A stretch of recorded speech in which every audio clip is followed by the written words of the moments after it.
हाय jigs, आज की video में हम एक ऐसे ब्रिटिश साइंटिस्ट के बारे में बात करेंगे जिसने सेकेंड वर्ल्ड वॉर के दौरान एक ऐसे जर्मन कोड को ब्रेक करने के लिए मदद की, जिस कोड को ब्रेक करने की वजह से सेकेंड वर्ल्ड वॉर ऑलमोस्ट 2 साल पहले खत्म हो गया। इस पूरी कहानी के ऊपर एक बहुत फेमस मूवी बनी थी।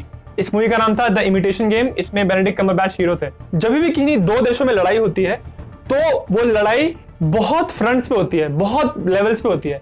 एक तो वो फ्रंट होता है जो आपको दिखाई पड़ता है, यानी आपकी आंखों के सामने होता है, जैसे बैटलफील्ड। और दूसरी टाइप की जो लड़ाई होती है जो बहुत सीक्रेट रहती है, वो होती है कम्युनिकेशन को ब्रेक करना, सारी इंफॉर्मेशन को चुराना। इसका एग्जैक्टली क्या मतलब है? देखिए, मान लीजिए कि मेरी आपसे लड़ाई हो रही है, तो मेरी लगातार ये कोशिश रहेगी कि ऑब्वियसली मैं अपने सोल्जर्स को ट्रेन करूं, उनको अच्छी ट्रेनिंग दूं, उनको अच्छे वेपन्स दूं, ताकि वो आपसे बैटलफील्ड पे सामना कर पाए।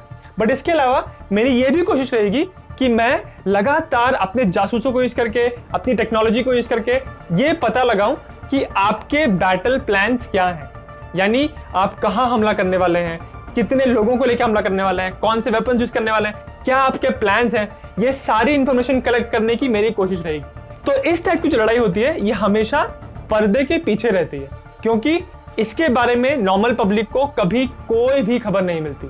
तो सेकेंड वर्ल्ड वॉर के दौरान ये हो रहा था कि जर्मनी जो थी, उनको अपने सोल्जर्स को कभी भी कोई वाइटल इंफॉर्मेशन देनी है, मतलब इतने बजे अटैक करना है, यहाँ पे अटैक करना है, ये सारी इंफॉर्मेशन अगर भेजनी है तो वो भेजते थे मैसेज के थ्रू, सिग्नल्स के थ्रू। अब ऑब्वियसली आप इतना इंपॉर्टेंट, इतना क्रिटिकल इंफॉर्मेशन भेज रहे हैं, तो आपकी ये बहुत ज्यादा कोशिश रहेगी कि वो इंफॉर्मेशन कोई बीच में इंसान चुरा ना पाए। बट फिर भी कहीं ना कहीं आप इस बात को जानते हो मन में कि जब आप इंफॉर्मेशन भेजते हो अपने सोल्जर्स को, तो आपको पता है कि बीच में कोई ना कोई मेरी इंफॉर्मेशन को चुरा लेगा। तो इसीलिए आप second level of security use करते हो। उसमें आप क्या करते हो? आप अपने मैसेज को कोड कर देते हो। इसका मतलब, मान लीजिए कि मुझे आपको एक लेटर भेजना है और मेरे पास एक पोस्टमैन है, तो मैंने अपने पोस्टमैन को बोला कि जाके भाई मेरा लेटर उसको दे दे। बट मुझे पोस्टमैन पे पूरी तरह भरोसा नहीं है। शायद उस पोस्टमैन के मन में कुछ नीयत ठीक ना हो, या फिर शायद उस पोस्टमैन को कोई मार दे, उसका मैसेज चुरा ले, बहुत सारी चीजें हो सकती हैं। इसीलिए मैं क्या करूंगा, अपना लेटर मैं उसको दूंगा तो है, बट उस लेटर को मैं कोड कर दूंगा, यानी उस लेटर को इस तरह लिखूंगा कि वो पोस्टमैन चाहे भी लेटर खोल भी ले, फिर भी वो मैसेज को पढ़ के समझ ना पाए कि मैंने मैसेज में लिखा क्या है। बिल्कुल यही चीज सेकेंड वर्ल्ड वॉर में जर्मनी की सरकार कर रही थी। अब ऑब्वियसली आप इतनी ज्यादा क्रूशल इंपॉर्टेंट इंफॉर्मेशन अपने सोल्जर्स को भेज रहे हैं, तो आपकी ये बहुत ज्यादा कोशिश रहेगी कि आपका जो कोड है मैसेज में, उसको कोई क्रैक ना कर पाए, उसको कोई तोड़ ना पाए। बिल्कुल इसी काम के लिए जर्मन सरकार के पास एक स्पेशल मशीन थी।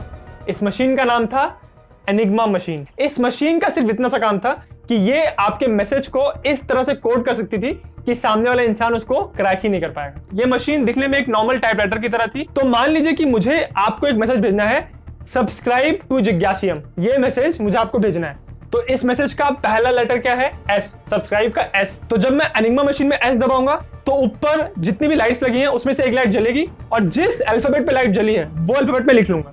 फिर मैं यू दबाऊंगा, फिर वहां पे एक लाइट जलेगी। इस तरह से मैंने अपना पूरा मैसेज, सब्सक्राइब टू जिज्ञासियम, ये पूरे मैसेज को मैंने टाइपराइटर पे लिखा एनिग्मा मशीन में, और ऊपर जो लाइट जली उससे एक अलग कोड जनरेट हो गया। तो इस तरह से अभी मेरा मैसेज था सब्सक्राइब टू जिज्ञासियम, पर जब उसका कोड देखेंगे तो कुछ अलग बन चुका होगा, KPTCLM, और ये पूरी तरह रैंडम होता है। और यही एनिग्मा मशीन की सबसे बड़ी ताकत थी कि ये मशीन पूरी तरह रैंडम थी।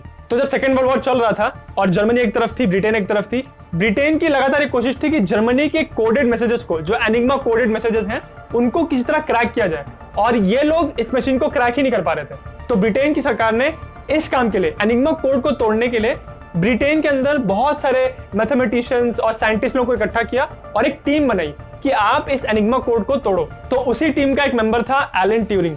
ये इंसान भी एक मैथमेटिशियन था और एक साइंटिस्ट था। इस इंसान की खास बात ये थी कि ये इंसान एकदम जीनियस था और इसको कोड्स को ब्रेक करने में बहुत मजा आता था। तो जब इसको हायर किया गया, इसके साथ कुछ 4-5 लोग और थे, और इस पूरी टीम ने इस एनिग्मा मशीन पे काम करना शुरू किया। अब प्रॉब्लम ये थी कि एलन ट्यूरिंग जो था वो सोशली बहुत ऑकवर्ड था। उसको लोगों के साथ काम करने में प्रॉब्लम होती थी। उसको ये था कि मैं अकेले ही काम करूं, किसी से बात नहीं करूंगा, अपना रिसर्च किसी से शेयर नहीं करूंगा, और अपने में ही रहता था वो। तो ऑब्वियसली ऐसे इंसान के साथ बाकी जो उसकी टीम में लोग थे वो उसको पसंद नहीं करते थे। जो उसके बाकी टीम मेंबर थे वो भी बहुत बड़े बड़े एक्सपर्ट्स थे, और उन्होंने कोड को ब्रेक करने के लिए अपना अपना तरीका ढूंढना शुरू किया। पर एलन ट्यूरिंग जो है वो इस कोड को ब्रेक करने के लिए एक बड़ी सी मशीन बना रहा था और वो ये कह रहा था कि मेरी मशीन इस कोड को ब्रेक कर देगी। समय बीतता रहता है और एलन ट्यूरिंग और उसके दोस्त इस कोड को क्रैक नहीं कर पाते। फिर एलन ट्यूरिंग एक लड़की को रिक्रूट करता है, जॉब पे लेके आता है, तो इन दोनों में थोड़ी थोड़ी दोस्ती होती है और फिर एलन ट्यूरिंग को वो लड़की पसंद आने लगती है। वो लड़की ये देखती है कि ये इंसान जीनियस है और इसके टीम मेंबर्स भी बहुत स्मार्ट हैं, जीनियस हैं, बट ये आपस में काम नहीं कर रहे हैं क्योंकि एलन ट्यूरिंग को पसंद नहीं करते। तो उसने एलन को बोला कि यार तू थोड़ा सा नॉर्मल बन, उनसे थोड़ी दोस्ती करने की कोशिश कर।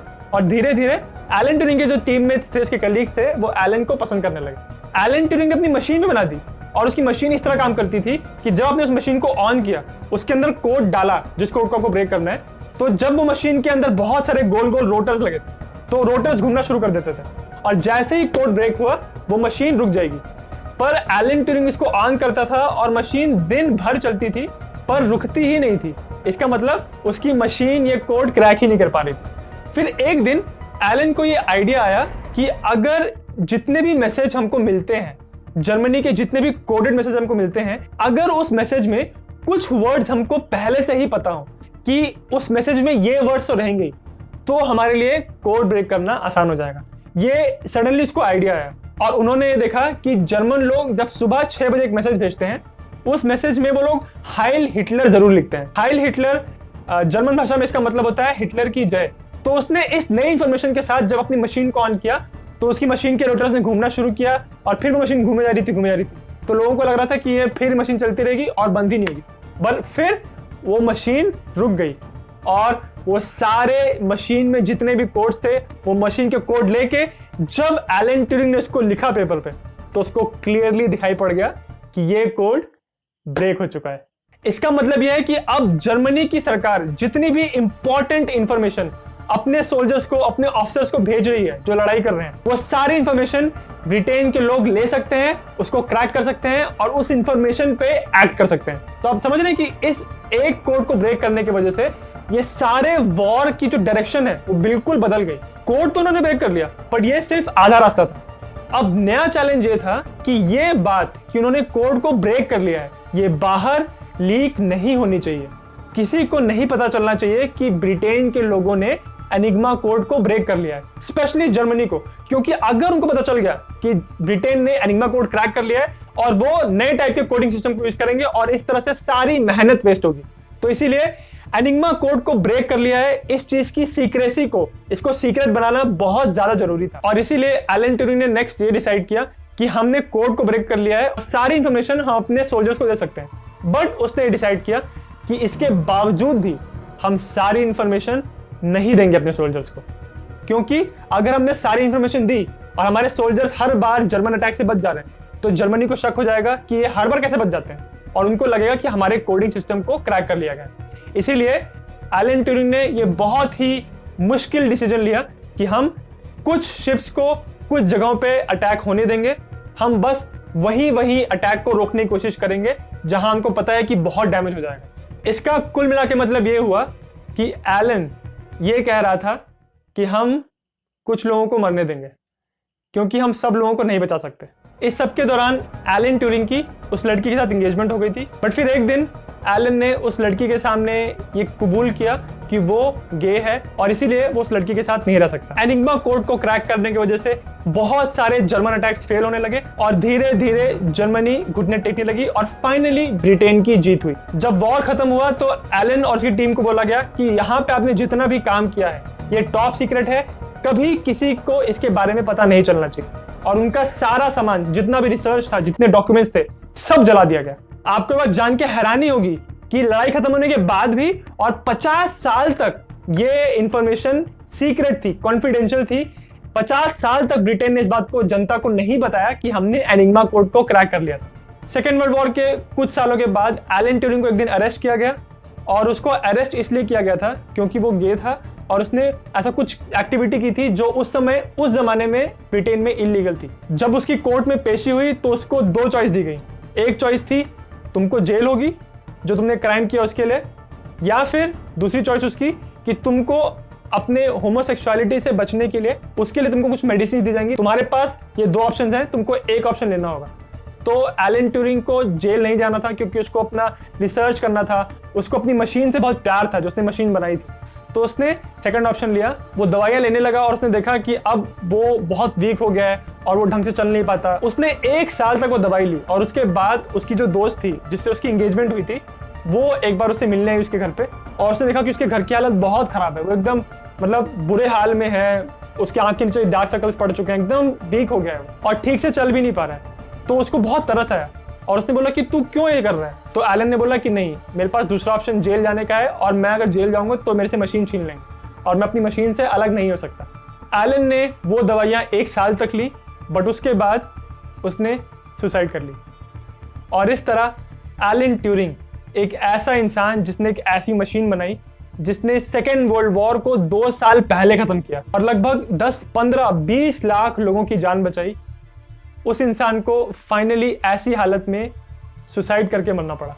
इस मूवी का टाइटल बहुत अजीब है, द इमिटेशन गेम, और बहुत लोगों को ये मन में सवाल आता है, मुझसे भी 1-2 लोगों ने बोला है कि इस पूरी पिक्चर में कहीं जिक्र तो हुआ नहीं इमिटेशन गेम का, तो ये नाम क्या है? एलन ट्यूरिंग जो थे उन्होंने एक रिसर्च पेपर पब्लिश किया था। उस रिसर्च पेपर में उन्होंने ये लिखा था कि मशीन्स भी इतनी स्मार्ट होती हैं, इतनी इंटेलिजेंट होती हैं कि उनमें भी अपना एक दिमाग होता है। उनका ये कहना था कि मशीन भी इतनी स्मार्ट हो सकती है कि आप एक दिन ऐसा आएगा कि आप मशीन के सामने बैठे होंगे और आपको पता नहीं चलेगा कि वो इंसान है कि मशीन है। तो इस बात को टेस्ट करने के लिए कि जिस इंसान से आप बात कर रहे हैं वो एक्चुअली में इंसान है कि मशीन है, इस चीज को टेस्ट करने के लिए एलन ट्यूरिंग ने एक गेम बनाया था और उस गेम का नाम था द इमिटेशन गेम। आपको शायद ये बात जान के हैरानी होगी कि आपने वो कैप्चा देखा होगा ना, बहुत सारे फॉर्म्स में नीचे लिखा रहता है कि कुछ गंदे तरह से अल्फाबेट्स लिखे रहते हैं, नंबर्स लिखे रहते हैं और नीचे लिखा रहता है कि जो आपको दिखाई पड़ रहा है उसको नीचे टाइप करो। वैसे ही आपने गूगल का रिकैप्चा देखा होगा, I am not a robot वाला, आप उस पर टिक करते हो फिर गोल गोल घूमता है। तो वो जो कैप्चा होता है, आपको पता है कि कैप्चा का जो फुल फॉर्म है, उस फुल फॉर्म में भी एलन ट्यूरिंग का नाम आता है, क्योंकि आप देखिए कैप्चा भी वही काम करता है। कैप्चा ये बताने में मदद करता है कि जो इंसान कंप्यूटर यूज कर रहा है, जो कंप्यूटर पे बटन्स क्लिक कर रहा है, कि क्या वो मशीन है या क्या वो इंसान है, उसी चीज के लिए कैप्चा बनाया गया है। और इसीलिए ये सारा जो कंसेप्ट है कैप्चा का, ये एलन ट्यूरिंग ने सोचा था उस जमाने में। ये मूवी इमिटेशन गेम एक बुक पे आधारित है, वो बुक बायोग्राफी है एलन ट्यूरिंग की। उस बुक का नाम है एलन ट्यूरिंग द एनिग्मा। बहुत ही जबरदस्त कहानी है एलन ट्यूरिंग की, और इस बुक को अगर आपको पढ़ना है तो उसका लिंक मैंने इस वीडियो के डिस्क्रिप्शन में डाला हुआ है। अब हम बात करते हैं इस मूवी की हिस्टोरिकल एक्यूरेसी के बारे में, मतलब इस पिक्चर में जो दिखाया वो कितना सही था कितना गलत। सबसे बड़ी बात जिससे लोगों को प्रॉब्लम होती है इस पिक्चर में, जो गलत दिखा दिया इस पिक्चर में, वो ये है कि इस मूवी में ऐसा दिखाया है कि ये जो मशीन है जो कोड को ब्रेक करने के लिए बनाता है एलन ट्यूरिंग, पिक्चर में ऐसा दिखाया है कि सिर्फ एलन ट्यूरिंग ने अकेले ही उस मशीन पे काम किया और अकेले उसका ही एफर्ट था इस मशीन को बनाने के लिए। रियलिटी में ऐसा बिल्कुल भी नहीं था। सेकेंड वर्ल्ड वॉर में एनिग्मा मशीन जो यूज हो रही थी, उस कोड को ब्रेक किया जा चुका था एलन ट्यूरिंग से पहले, और ये कोड ब्रेक किया था पोलैंड के कुछ क्रिप्टोग्राफर्स ने। तो ऐसा नहीं था कि एलन ट्यूरिंग ने पहली बार एनिग्मा को ब्रेक किया। पहले जो कोड ब्रेक किया गया था और उसके लिए जो मशीन बनी थी, उसी मशीन से इंस्पिरेशन लेके एलन ट्यूरिंग ने मशीन बनाई, और उन टाइप की मशीन्स को द बॉम्ब कहते थे। एलन ट्यूरिंग ने जो मशीन बनाई, पिक्चर में उस मशीन का नाम क्रिस्टोफर दिखाया है, बट रियलिटी में उस मशीन का नाम था विक्ट्री। और ये मशीन एलन ट्यूरिंग ने अकेले नहीं बनाई थी, उसके सारे टीम मेंबर्स का बहुत इंपॉर्टेंट रोल था उस मशीन को बनाने के लिए। एक और इस पिक्चर में जो चीज दिखाई है जो रियलिटी में गलत है, वो ये है कि इस पिक्चर में ऐसा दिखाया है कि उन्होंने एलन ट्यूरिंग ने मशीन पहले बना ली थी, बट वो मशीन घूमते जा रही थी, बट वो आंसर नहीं दे रही थी। और फिर जब एलन ट्यूरिंग को ये आइडिया आया कि हमको हाइल हिटलर वर्ड को ढूंढना है कोड के अंदर, तब उसने इस इंफॉर्मेशन को लेके मशीन में डाला और फिर मशीन ने आंसर दिया। रियलिटी में इसका उल्टा हुआ था। रियलिटी में उनको पहले से पता था कि हमको कोड के अंदर कुछ स्पेसिफिक वर्ड्स ढूंढने हैं, और उस आइडिया को यूज करके, उस थ्योरी को यूज करके उन्होंने इस मशीन का निर्माण किया था। इस पिक्चर में ऐसा दिखाया है कि इस कोड को ब्रेक करने के बाद एलन ट्यूरिंग खुद डिसाइड करता है कि मैं कौन सी इंफॉर्मेशन दूंगा सीनियर्स को, कौन सी इंफॉर्मेशन नहीं दूंगा। रियलिटी में ऐसा नहीं था, वो सारी इंफॉर्मेशन सीनियर्स के पास जाती थी और ये डिसीजन सीनियर्स लेते थे कि हमको किस इंफॉर्मेशन पे एक्ट करना है और किस पे एक्ट नहीं करना है। रियलिटी में लोग कहते हैं कि हाँ, एलन ट्यूरिंग इंट्रोवर्ट था, उसको लोगों से बहुत घुलना मिलना पसंद नहीं था, बट जिस तरह से इस पिक्चर में दिखाया है, रियलिटी में वो वैसा नहीं था। उसको लोगों के साथ काम करना पसंद था और वो जोक भी करता था, और उसके कुछ दोस्त भी थे। और एक बहुत इंपॉर्टेंट बात, एलन ट्यूरिंग की डेथ से रिलेटेड ये बात क्लियरली लोगों को पता नहीं है कि क्या उसने सुसाइड की थी या क्या वो किसी एक्सीडेंट से मरा था। ये पिक्चर बहुत ही अच्छी है। इस पिक्चर को मैं 10 में से 8 नंबर दूंगा। और इस पिक्चर की एक बहुत खास बात यह है कि ये उन पिक्चर्स में से एक है जो रिलीज होने के बाद कुछ एक रियल लाइफ में, लोगों की लाइफ में एक बदलाव लाती है। इस पिक्चर ने ऐसा ही कुछ किया। ये पिक्चर रिलीज हुई थी 2014 में, बट 2015 में इस पिक्चर का जो मेन हीरो है बेनेडिक्ट कम्बरबैच, उसने कुछ ब्रिटेन के सेलिब्रिटीज के साथ मिलके उसने एक कैंपेन लॉन्च किया। उस कैंपेन में उसकी गुजारिश ये थी सरकार से कि उस जमाने में जिस एक्ट के तहत, जिस कानून के तहत एलन ट्यूरिंग को कन्विक्ट किया गया था, उसको अरेस्ट किया गया था और उसके ऊपर ये सजा सुनाई गई थी, उस कानून के तहत जितने भी होमोसेक्सुअल लोगों को ये सजा दी गई थी, उन सारे लोगों को उस सजा से बरी किया जाए, उनको ऑफिशियली माफ किया जाए। इस कैंपेन के लॉन्च होने के 1 महीने के बाद बहुत सारे सेलिब्रिटीज, सिर्फ ब्रिटेन की नहीं, अमेरिका के भी, मैट डेमन, ब्रायन क्रैंस्टन और ऐसे बहुत सारे सेलिब्रिटीज ने इस कैंपेन को अपना सपोर्ट दिया। और इसका असर ये हुआ था कि 2 साल के बाद इंग्लैंड में एक लॉ बना दिया गया जिसको कहते हैं एलन ट्यूरिंग लॉ, और उस लॉ के तहत होमोसेक्सुअल लोगों को मदद मिलती है। बहुत लोगों को बात पता नहीं है कि इस पिक्चर में बेनेडिक्ट कम्बरबैच के काम करने से पहले लियोनार्डो डिकैप्रियो को इंटरेस्ट था।